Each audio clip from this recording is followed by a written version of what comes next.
नमस्कार, सुबह की ताजा खबर, कड़क खबर के साथ सबसे बड़ी खबर लेकर मैं हूं ललित प्रजापति। चीन से जारी तनाव के बीच प्रधानमंत्री नरेंद्र मोदी ने मंगलवार को अमेरिका के राष्ट्रपति डोनाल्ड ट्रंप से फोन पर बातचीत की है। इस दौरान डोनाल्ड ट्रंप ने पीएम मोदी को G7 सम्मेलन के लिए G7 समिट के लिए न्योता दिया है। राष्ट्रपति ट्रंप ने भारत को G7 में शामिल करने की भी इच्छा जताई है। दोनों नेताओं के बीच कोरोना महामारी, विश्व स्वास्थ्य संगठन यानी WHO में सुधार, उसकी कार्यप्रणाली को लेकर और G7 समिट को लेकर बातचीत हुई है। पीएम मोदी और डोनाल्ड ट्रंप के बीच भारत और चीन के बीच जारी विवाद को लेकर, सीमा से जुड़ा हुआ जो विवाद सामने आ रहा है, उसे लेकर भी बातचीत हुई है।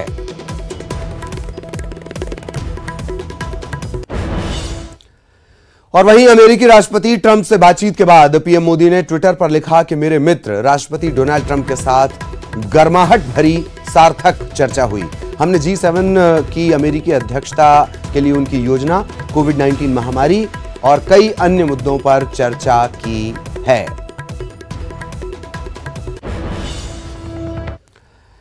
और अब बात करेंगे रक्षा मंत्री राजनाथ सिंह के न्यूज 18 को दिए एक्सक्लूसिव इंटरव्यू की, जिसमें उन्होंने सीमा विवाद समेत देश के ज्वलंत मुद्दों पर बेबाकी से अपनी राय रखी। पड़ोसी पाकिस्तान को लेकर रक्षा मंत्री राजनाथ सिंह ने कहा कि पाकिस्तान अपनी हरकतों से बाज नहीं आता, इसीलिए भारतीय सेना पाकिस्तान को जवाब देती रहती है।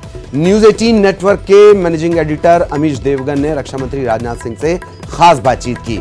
साथ ही उन्होंने पड़ोसी नेपाल को भाई करार दिया। राजनाथ सिंह ने कहा कि नेपाल को लेकर किसी भारतीय के मन में कहीं कोई कटुता नहीं, मिल बैठकर सारे मुद्दे सुलझा लिए जाएंगे।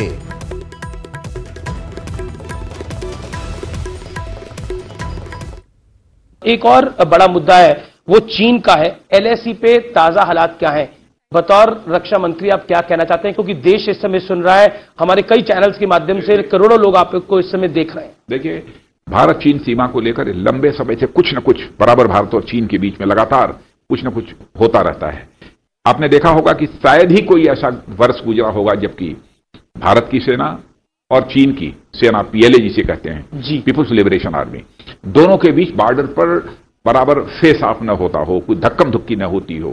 कभी कभी कुछ ऐसे तनाव भी हो गए हैं कि फायर आर्म्स की भी छीना झपटी भी हो गई है। ऐसे हालात समय समय पर पैदा होते हैं। मैं समझता हूं कि चीन को भी अब इस संबंध में बहुत गंभीरतापूर्वक विचार करना चाहिए ताकि इस विवाद को पूरी तरह से सुलझाया जा सके। अभी स्थिति क्या है? हाल फिलहाल की जो घटना है, यह बात सच है कि सीमा पर इस समय चीन के लोग भी, उनका दावा है कि हमारी सीमा यहां तक है, भारत का यह दावा है कि हमारी सीमा यहां तक है, और उसको लेकर एक मतभेद हुआ है और अच्छी खासी संख्या में चीन के लोग भी आ गए हैं। लेकिन भारत ने भी अपनी तरफ से जो कुछ भी करना चाहिए भारत ने भी किया है, पूरा बंदोबस्त किया है। अब आगे नहीं कहना चाहूंगा, लेकिन मैं यह कहना चाहूंगा कि पहले भी जब भी विवाद हुए हैं, चाहे डोकलाम का ही विवाद हुआ, भारत और चीन में मिलिट्री स्तर पर और कूटनीतिक स्तर पर, जिसे डिप्लोमेटिक लेवल कहते हैं, उस समय भी बातचीत हुई थी और डोकलाम की समस्या का समाधान हुआ था। इसके पहले भी जब कभी भी कोई इस प्रकार की वारदात हुई है भारत और चीन के साथ, तो इसी प्रकार से सेना के स्तर पर और कूटनीतिक स्तर पर बातचीत के द्वारा उसका समाधान निकला है। आज के जो हालात हैं, मिलिट्री लेवल पर इस समय बातचीत चल रही है और मैं समझता हूं कि 6 तारीख को संभवतः एक मिलिट्री के बड़े अधिकारियों के स्तर पर भी बात होने जा रही है। इसकी जानकारी आज ही मैंने अपने आर्मी चीफ और सभी लोगों से बातचीत की है, उन्होंने दिया है। तो एक सवाल ये खड़ा होता है कि डोकलाम में 2017 में हमने बहुत मुंह तोड़ जवाब दिया था, हम डट के खड़े रहे थे। इस बारी वो काफी अंदर तक आ गए हैं, ऐसा कई अटकलें लगाई जा रही है, इंटरनेशनल मीडिया में चल रहा है। देखिए, भारत की एक नीति बहुत ही स्पष्ट है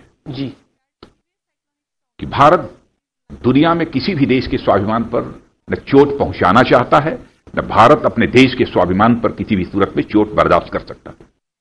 बस स्पष्ट नीति है। इससे जिसको जो अर्थ निकालना हो अर्थ निकाल ले। और भोपाल से बड़ी खबर आपको बता दें, सीएम शिवराज के बंगले पर अहम बैठकों के दौर लगातार चल रहे हैं। मंत्रिमंडल विस्तार से पहले बीजेपी में बैठकों के दौर चल रहे हैं। सीएम शिवराज के बंगले पर ये बैठकें हो रही हैं।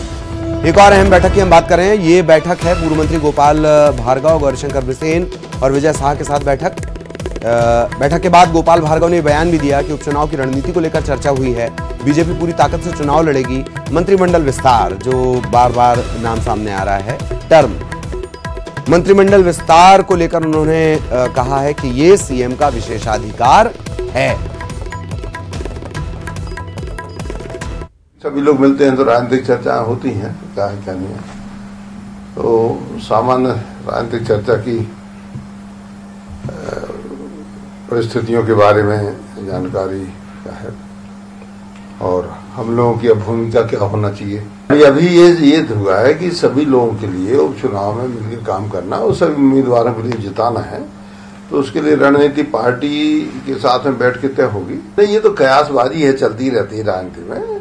अब किसको लेना नहीं लेना ये मुख्यमंत्री का अपना खुद का विषय है या फिर हाईकमान जो भी निर्देशित करेगा वही विषय है। अब इसके बारे में हम लोग स्वयं की भूमिका तय करने वाले कोई होते नहीं, और ना हमें करना भी चाहिए। और मध्य प्रदेश में 24 सीटों पर होना है उपचुनाव। इसमें कैलाश विजयवर्गीय मालवा और निमाड़ की जो 5 सीटें हैं उनकी कमान संभाल रहे हैं। सांवेर, आगरमालवा, बदनावर, सुबासरा और हाटपिपल्या, यहां की वो रणनीति बनाएंगे। बीजेपी ने उपचुनाव की रणनीति बना ली है। विजयवर्गीय को 5 सीटों की जिम्मेदारी सौंपी गई है। तो कैलाश विजयवर्गीय, उनके पास जिम्मेदारी है। 24 में से 5 सीटों पर उपचुनाव की जिम्मेदारी कैलाश विजयवर्गीय को दी गई है। पश्चिम बंगाल की जिम्मेदारी तो खैर हमेशा से ही उनके पास रही है, लंबे अरसे से, और पश्चिम बंगाल का जो उनका ट्रैक रिकॉर्ड है उसे देखते हुए लगता है कि अब कांग्रेस को और ज्यादा ठोस रणनीति की जरूरत होगी। मालवा निमाड़ की 5 सीटों की कमान उन्हें दे दी गई है। कौन कौन सी सीट हैं? इसमें एक सांवेर सीट भी है, आगरमालवा है, बदनावर है, सुबासरा है, हाटपिपल्या, यहां की रणनीति वो बनाएंगे। उपचुनाव की रणनीति बनाई गई है। रणनीति के तहत विजयवर्गीय को 5 सीटों की जिम्मेदारी सौंपी गई। इंदौर आपको लिए चलेंगे, सहयोगी अरुण इस वक्त हमारे साथ जुड़े हुए हैं। अरुण, वैसे तो ये 24 सीटें ही बहुत महत्वपूर्ण ये चुनाव हो चला है, लगभग विधानसभा चुनाव की तरह दिलचस्प, लेकिन ये 5 सीटें देखने लायक रहेंगी क्योंकि जिम्मेदारी अब विजयवर्गीय के पास है। अरुण, बिल्कुल, देखिए 24 सीटों पर जो उपचुनाव होना है ये बहुत ही महत्वपूर्ण चुनाव है, क्योंकि इससे सरकार या तो बनेगी या गिरेगी। अगर ये 24 सीटों में से 22 सीटें कांग्रेस ले जाएगी तो कांग्रेस की सरकार फिर बन जाएगी। अगर बीजेपी 12 से ज़्यादा सीट लेगी तो बीजेपी की सरकार रह पाएगी। तो ऐसे में काफ़ी महत्वपूर्ण है और दोनों ही पार्टियां हैं काफ़ी जोर लगा रही हैं। कमलनाथ खुद बात कर रहे हैं, जो चंबल के नेताओं से उन्होंने बात की है कल, और लगातार वो संपर्क में। वहीं बीजेपी भी अपनी रणनीति तैयार कर रही है। और जो मालवा के नेता है कैलाश विजयवर्गीय, हालांकि उनको जिम्मेदारी तो पश्चिम बंगाल की है, लेकिन इन जो 5 सीटें हैं उनकी जिम्मेदारी इनको दी गई जिनमें उपचुनाव होना है, क्योंकि इन 5 सीटों में काफ़ी कड़ा मुकाबला होने वाला है। और सबसे महत्वपूर्ण सीट यहाँ की सांवेर की सीट है, जिस पर तुलसी सिलावट और प्रेमचंद गुड्डू के बीच मुकाबला है। इसी तरह बदनावर की भी सीट है, हाटपिपल्या की जो सीट है उस पर भी भितरघात की संभावना है। तो ऐसे में बीजेपी के लिए भी काफी मुश्किलें बढ़ने वाली हैं इस चुनाव में। ये एक बात और मैं आपको रोकना चाह रहा हूं कि जब प्रेमचंद गुड्डू का प्रेम कमल के प्रति जागा था, उसके सूत्रधार भी कहीं ना कहीं विजयवर्गीय थे। अब वही विजयवर्गीय होंगे और सामने होंगे प्रेमचंद गुड्डू। अरुण, बिल्कुल, देखिए कैलाश विजयवर्गीय ने ही उस समय प्रेमचंद गुड्डू को बीजेपी में शामिल कराया था और दिल्ली ले जाकर उनको पार्टी कार्यालय में सदस्यता दिलाई थी। उनके बेटे थे तो अजीत बोरासी, उनको यहाँ बीजेपी कार्यालय में सदस्यता दिलाई गई थी और उसके बाद से वो बीजेपी में थे। लेकिन जैसे ही कांग्रेस की सरकार बनी तो गुड्डू का कांग्रेस के प्रति प्रेम जाग गया और अब वो कांग्रेस में शामिल हो गए हैं। तो ऐसे में अब जब कैलाश विजयवर्गीय उनको बीजेपी में लेकर आए थे, लेकिन अब वो कांग्रेस में हैं, तो ऐसे में कुछ मुश्किल हालात तो होंगे बीजेपी के लिए भी, क्योंकि प्रेमचंद गुड्डू का जो दबदबा है या दबंग नेता वो यहाँ पर माने जाते हैं और काफ़ी प्रभाव है उनका सांवेर सीट पर। तो ऐसे में तुलसी सिलावट की भी मुश्किलें बढ़ेंगी, बीजेपी की भी मुश्किलें बढ़ेंगी। इसी तरह के हालात लगभग सभी सीटों पर है। मालवा निमाड़ की जो 5 सीटें हैं उसमें। चलिए, इस सियासी तूफान पर तो खैर लगातार आपकी नजर बनी रहेगी। इस खबर के लिए आपका बहुत बहुत धन्यवाद और हम कोशिश करेंगे कि जो तूफान आने वाला है उसको लेकर भी चर्चा हो। ये कुदरती तूफान है, वो कुर्सी का तूफान था, ये कुदरती तूफान है। इंदौर से एक बड़ा अपडेट आपको बता दें कि निसर्ग का मध्य प्रदेश में भी प्रभाव पड़ेगा। इंदौर उज्जैन संभाग के 15 जिलों में भारी बारिश हो सकती है। 50 किलोमीटर प्रति घंटे की रफ्तार से हवाएं चल सकती हैं, यह मौसम विभाग का कहना है। महाराष्ट्र से इंदौर ये तूफान पहुंचेगा। ठंडी हवा चलने के चलते 6 डिग्री नीचे गिर चुका है तापमान। 50 किलोमीटर प्रति घंटे की रफ्तार से हवाएं चलेंगी और बहुत ज्यादा नुकसान नहीं होगा, लेकिन मौसमी परिवर्तन बहुत तेजी से होंगे। अरुण लगातार हमारे साथ बने हुए हैं। अरुण, कुर्सी के तूफान के बारे में आपने बता दिया, जरा कुदरत के तूफान के बारे में बताएं और क्या कुछ और कहना है मौसम विभाग का। 50 किलोमीटर प्रति घंटा बहुत ज्यादा खतरे की बात नहीं है। अरुण, बिल्कुल, देखिए जो तूफान है महाराष्ट्र के रास्ते यहाँ इंदौर पहुँचेगा और सबसे जो महाराष्ट्र का इलाका है उससे लगा हुआ जो क्षेत्र है बड़वानी और खरगोन, इन 2 जिलों के रास्ते ये इंदौर तक पहुँचेगा। इंदौर में 50 से 60 किलोमीटर प्रति घंटे की रफ्तार से हवाएं चलेंगी, लेकिन हम आपको बता दें महाराष्ट्र में 110 किलोमीटर की रफ्तार से ये तूफान बढ़ेगा और इंदौर और उज्जैन संभाग के अलावा भोपाल और होशंगाबाद संभाग में भी इसका असर होगा और भारी बारिश की यहाँ पर चेतावनियां भी दी गई हैं कि भारी बारिश यहाँ पर हो सकती है। पिछले 2 दिन से यहाँ पर मौसम है वो ठंडा है और कल यहाँ पर बारिश हुई थी। अभी ये भी है कि धार में अभी बारिश हो रही है, 13 सेंटीमीटर बारिश धार में हो रही है, तो ये लगातार उसी तूफान का असर है और करीब 10 डिग्री तक टेम्परेचर इंदौर का गिर गया है। साथ ही भोपाल का टेम्परेचर भी 6 डिग्री गिरा है। ठंडी हवाएँ अभी यहाँ पर चल रही हैं। लोगों को सलाह दी जा रही है कि जब ये तूफान की आशंका रहे तो वो पेड़ों के नीचे खड़े ना हो, फसलों को सुरक्षित रखें और जब ये तूफान आए तो वो अपने सुरक्षित स्थानों पर पहुंच जाए, इस तरह की चेतावनियां भी दी गई हैं। साथ ही सीएम शिवराज सिंह ने कल ही ट्वीट कर दिया था इस तूफान के बारे में और इस तूफान से अलर्ट रहने की उन्होंने भी चेतावनी जारी की थी। मैं ये जोड़ना चाह रहा हूं कि ये ठीक है कि तूफान 110 किलोमीटर प्रति घंटे की रफ्तार से अगर मुंबई के तटीय इलाकों में आता है तब की यह स्थिति है 110 से लेकर 150 किलोमीटर प्रति घंटा। लेकिन अब तूफान तो तूफान है, वो नेताओं की तो सुनेगा नहीं, मौसम विभाग की सुनेगा नहीं। अगर यह रफ्तार बढ़ती है तो मालवा इलाका जो इंदौर का इलाका है उसमें भी इसका असर रहेगा। उसके लिए क्या कोई तैयारी है, क्या कोई एहतियात बरती जानी है? बिल्कुल, देखिए इसका असर मालवा और निवाड़ दोनों इलाकों में पड़ेगा और 15 जिले हैं इंदौर उज्जैन संभाग के, इसमें तैयारियां की गई। खासतौर से एनडीआरएफ की टीम को भी अलर्ट रहने को कहा गया है। हालांकि मुंबई में 34 टीमें, मुंबई और गुजरात में 34 टीमें अलर्ट है, लेकिन मध्य प्रदेश में भी एनडीआरएफ को बोल दिया है कि वो भी अलर्ट पर है। मौसम वैज्ञानिक इस पर नजर रखे हुए हैं। लोगों से भी कहा है कि वो भी सावधानी रखें और तूफान के समय कहीं ऐसी जगह पे खड़े ना हो जहां से उनकी जान माल को खतरा हो, पेड़ों के नीचे वो खड़े ना, क्योंकि बिजली भी गिर सकती है। तो ऐसे में लोगों से अपील की जा रही है कि वो ज़्यादा सतर्क रहें, सावधानी बरतें और अपने जानवरों को भी सुरक्षित रखें, क्योंकि इस तूफान से वो भी प्रभावित हो सकते हैं। ये तूफान जब यहाँ इंदौर चलिए ये वक्त की थोड़ी कमी है। बहुत बहुत शुक्रिया अरुण आपका इस तमाम जानकारी के लिए। सहयोगी अरुण जानकारी दे रहे थे। तो जो मालवा, निमाड़, इंदौर के जो बाशिंदे हैं उन्हें बेहद सतर्क और सावधान रहने की जरूरत है। यहां एक ब्रेक के लिए रुक रहे हैं और ब्रेक के बाद अब बात करेंगे कोरोना अपडेट की। बीती रात से लेकर अब तक कोरोना के 45 नए मामले सामने आ चुके हैं। कोरोना ब्रेकिंग, इंदौर में कोरोना के 27 नए मामले सामने आए हैं। उमरिया में 2, बुरहानपुर में 9, रतलाम में 3, जबलपुर में 4 नए मामले सामने आए हैं। अब मध्य प्रदेश के पूरे आंकड़े की अगर बात कर ली जाए, अब तक मध्य प्रदेश में कोरोना संक्रमण के केसेस हो चुके हैं 8,534। मध्य प्रदेश में अब तक 8,534 कोरोना संक्रमण के मामले। स्वस्थ होने का जो रेट है वो भी अच्छा हुआ है, रिकवरी रेट भी अच्छा हुआ है। 361 लोगों की मौत हो चुकी है। इंदौर में अकेले 3,597 पॉजिटिव केस सामने आए थे। 141 लोगों की मौत हुई, 2,132 लोग स्वस्थ हुए। उज्जैन में 682 संक्रमण के मामले सामने आए, 58 लोगों की जान चली गई, 475 मरीज स्वस्थ भी हुए। जबलपुर में 260 कोरोना संक्रमण के मामले, 10 लोगों की जान गई, 193 मरीज स्वस्थ हुए। भोपाल में 1,574 कोरोना संक्रमण के मामले, 60 लोगों की मौत हुई, 1,087 मरीज स्वस्थ हुए। ग्वालियर की बात करेंगे, 166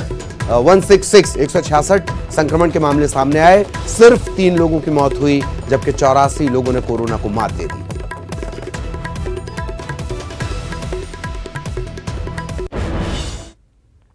और इधर इंदौर में कम हो रहा है कोरोना का संक्रमण। 1,057 सैंपल की जांच में से सिर्फ 27 सैंपल पॉजिटिव आए हैं। अब तक कुल संक्रमितों की संख्या, हालांकि संक्रमण के मामले जो देखे जाएं वो यहां पर पहुंच चुके हैं 3,597। कुल संक्रमण के मामले हैं ये। स्वस्थ हुए मरीजों का आंकड़ा भी 2100 के पार है। 2132 मरीज स्वस्थ होकर अपने घर लौट चुके हैं। मेडिकल बुलेटिन जो जारी किया गया उसके मुताबिक 3 नए मरीजों में मौत की पुष्टि की गई है और अब तक 141 मरीजों की मौत यहां पर कोरोना वायरस के चलते हो चुकी है। 1324 मरीजों का इलाज चल रहा है, यानी 1324 एक्टिव केसेस।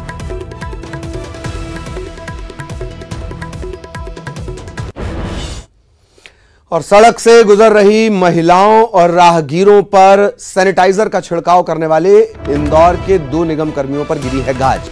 हमने ये खबर आपको लगातार प्रमुखता से दिखाई और उसके बाद अब गाज गिरी है इन पर। एक स्थायी कर्मचारी को निलंबित किया गया और दूसरे को बर्खास्त कर दिया गया। ये कार्रवाई निगम आयुक्त ने की है, तब की है जब दोनों कर्मचारियों का वीडियो वायरल हुआ था। प्रमुखता से हमने सवाल उठाए, जिम्मेदारों से सवाल पूछे गए और उसके बाद अब ये बड़ी कार्रवाई हुई है।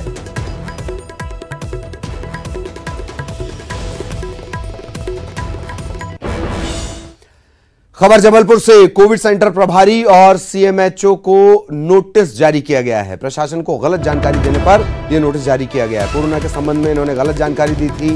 एक कोरोना मरीज के डिस्चार्ज होने की जानकारी दी गई थी और मरीज 1 जून को डिस्चार्ज होना बताया गया, जबकि 18 मई को ही ये मरीज डिस्चार्ज हो चुका था।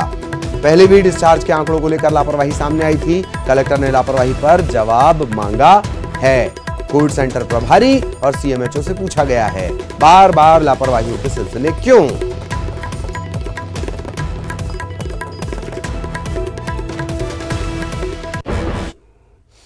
और अब सुबह की सबसे अच्छी खबर। लॉकडाउन के दौरान भोपाल रेलवे स्टेशन पर दिल को छू लेने वाली तस्वीर सामने आई। यहां ट्रेन में सवार 2 दिन से भूखी तकरीबन 3 महीने की बच्ची के लिए स्टेशन पर तैनात आरपीएफ के एक जवान ने जान जोखिम में डाली, दौड़ लगाई और चलती ट्रेन में बच्ची की मां को दूध का पैकेट थमाया। दरअसल साफिया हाशमी नाम की महिला श्रमिक स्पेशल ट्रेन में सवार होकर कर्नाटक से गोरखपुर जा रही थी। उसके साथ उनकी 3 महीने की बच्ची भी थी। 2 दिनों से ये बच्ची भूखी थी। महिला दूध के लिए हर स्टेशन पर गुहार लगाती रही, मदद नहीं मिली। भोपाल में इस महिला की गुहार सुनकर आरपीएफ जवान इंदर यादव दौड़ते हुए गए, बच्ची के लिए दूध लाए। जवान के दौड़ने का अब सीसीटीवी फुटेज सामने आया है। इसमें वो एक हाथ में अपना हथियार यानी राइफल थामे हैं, दूसरे हाथ में दूध का पैकेट थामे हैं और जी जान लगाकर दौड़ रहे हैं दूध पहुंचाने के लिए। घर पहुंचकर इस महिला ने इंदर यादव को मैसेज के जरिए शुक्रिया किया, इसे रियल हीरो बताया। रेल मंत्री पीयूष गोयल ने भी ट्वीट कर इस जवान की तारीफ की है। न्यूज़ 18 परिवार भी इस जवान को सैल्यूट करता है, इसके जज्बे को सैल्यूट करता है, इसकी संवेदनशीलता को सैल्यूट करता है। उत्तर प्रदेश के रहने वाले हैं, बहराइच जिले के। हम बेलगाम से चले थे, मुझे कहीं दूध नहीं मिला। कर्नाटक में भी मुझे किसी स्टेशन पे दूध नहीं मिला। मैंने कई स्टेशन पे बोला दूध के लिए, पर मुझे कहीं दूध नहीं मिला। मुझे भोपाल में इंद्र यादव जी ने मेरी मदद की, उन्होंने मुझे दूध दिया। मेरी बच्ची को 3 महीने की मेरी बच्ची है, उनका बहुत बहुत शुक्रिया है। और नरसिंहपुर के गाडरवाड़ा थाने की महिला थाना प्रभारी को दूसरी बार लाइन अटैच किया गया। दरअसल यहां की थाना प्रभारी अर्चना नागर ने 30 मई को थाने में जन्मदिन मना लिया, जमकर सेलिब्रेशन कर दिया, लॉकडाउन के नियमों की जमकर धज्जियां उड़ा दी। इस खबर को न्यूज़ 18 ने प्रमुखता से दिखाया। इसके बाद डिपार्टमेंटल जांच हुई, दोषी पाया गया और फिर एसपी ने इन्हें लाइन अटैच कर दिया। सवाल ये नहीं कि आप जन्मदिन का जश्न मनाएं, सवाल ये कि जब जश्न मनाएं तो इस बात का ख्याल रखें कि लॉकडाउन चल रहा है।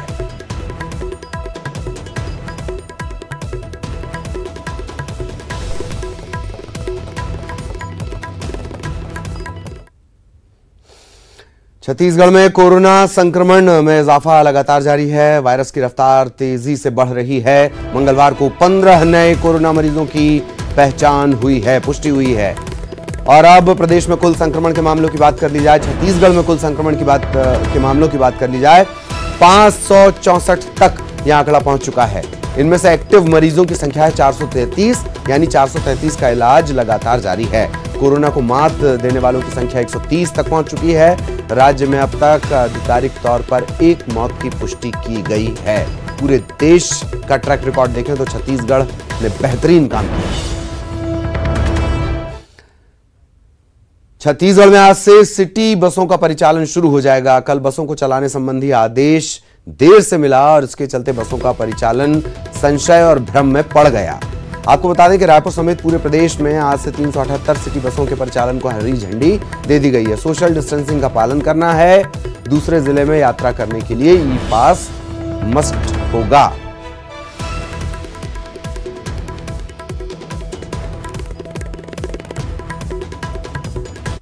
आज राजधानी रायपुर में सिटी बसों की शुरुआत हो गई और एक बड़ी आबादी को इससे राहत मिलेगी, क्योंकि कई लोग ऐसे हैं जो आसपास के इलाकों में रहते हैं शहर से, वो सिटी बसों के जरिए ही आना जाना करते थे, क्योंकि वो सहूलियत भरा भी रहता था और ऑटो इतनी दूर तक चलती नहीं है। ऐसे में लोग इंतजार कर रहे थे कि कब सिटी बस शुरू हो। हालांकि ये कल ही शुरू हो जानी थी, लेकिन आदेश की कॉपी नहीं आई थी, इसलिए डिपो से यहाँ से सिटी बसें रवाना नहीं की गई थी। ये कहा गया है कि जो भी ड्राइवर होंगे और कंडक्टर होंगे उन्हें तो मास्क लगाना ही होगा। उसके साथ ही जो यात्री होंगे उन्हें भी मास्क लगाना होगा और इसके साथ ही प्रॉपर सिटी बसों को सैनिटाइज करने के लिए कहा गया है। सोशल डिस्टेंसिंग का पालन करने के लिए भी कहा गया है। जो डिपो के जो प्रभारी हैं उनसे बात करते हैं। क्या सिटी बस चलेगी? हाँ, 9 बस चलेगी है आज का दिन में। और हाँ, पूरा शहर में। हाँ, अभी रेगुलर चलेगा। धीरे धीरे गाड़ी बढ़ते जाएगा। अभी स्टार्टिंग का दिन है, इसलिए 9 गाड़ी चलेगी। एक गाड़ी में 34 सीटर का गाड़ी में, उसमें सिर्फ 16 लोग बैठ सकते हैं, उससे ज्यादा नहीं। Social distancing. हाँ हाँ, बिना मास्क में कोई गाड़ी में ये नहीं करना। और ये सैनिटाइजर सब दिया गया। जो 34 सीटर बस है उसमें कहा गया है कि सिर्फ 16 या 16 लोगों को बैठाया जाए। सोशल डिस्टेंसिंग का पालन किया जाए। मतलब एक सीट में जो 2 सीटें होंगी उसमें एक सीट में यात्री बैठेगा। दूसरे साथ ही जो सिटी बसें हैं उसमें कहा गया है कि सैनिटाइजर जरूर रखा जाए। यात्री बिना मास्क के सिटी बसों की सवारी नहीं कर पाएंगे। और इसके साथ ही हम बात करें कि जितनी भी बसें हैं उसको लगातार सैनिटाइज करने की कोशिश की जा रही, क्योंकि लंबे समय से ये बस चली नहीं थी। और ये भी कहा गया है कि एक बार सवारी उतरने के बाद में दोबारा उसे सैनिटाइज करना पड़ेगा। तो जाहिर तौर पर एक बड़ी राहत है। लेकिन उसके साथ ही जो लोग भी सिटी बस में सवारी करेंगे या जो इस सिटी बस को चलाएंगे उन दोनों को ही जागरूकता और सावधानी रखना और नियम कायदे का पालन करना जरूरी है। और ये ऐसा करना भी चाहिए, क्योंकि अगर कोरोना के संक्रमण से बचना है तो सतर्कता ही बचाव है। कैमरा पर्सन सुरेश पासी के साथ ममता लांजेवाल, न्यूज़ 18 छत्तीसगढ़। और अब खबर जबलपुर से। अनलॉक 1.0 के तहत अतिरिक्त छूट के आदेश जारी कर दिए गए हैं। नगर निगम अब कंटेनमेंट जोन, बफर जोन और ग्रीन जोन में विभाजित किया गया है। ग्रीन जोन में ऑड इवन प्रणाली से बाजार खोलने की बाध्यता खत्म। ग्रीन जोन में रात 9 बजे तक बाजार खुल सकेंगे। 9 बजे से लेकर रात के 9 बजे से लेकर सुबह 5 बजे तक नाइट कर्फ्यू, कंप्लीट कर्फ्यू ये रहेगा। आज से शहर के 64 वार्ड में बाजार पूरी तरह से खुल जाएंगे। बफर जोन में शामिल 15 वार्ड को ऑड इवन की तर्ज पर खोला जा सकेगा।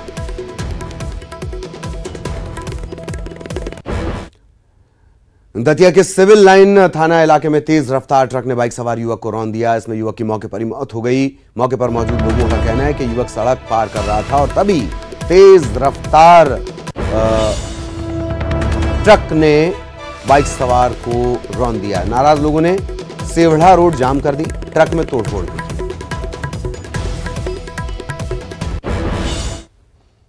और इस बुलेटिन में इतना ही। नमस्कार।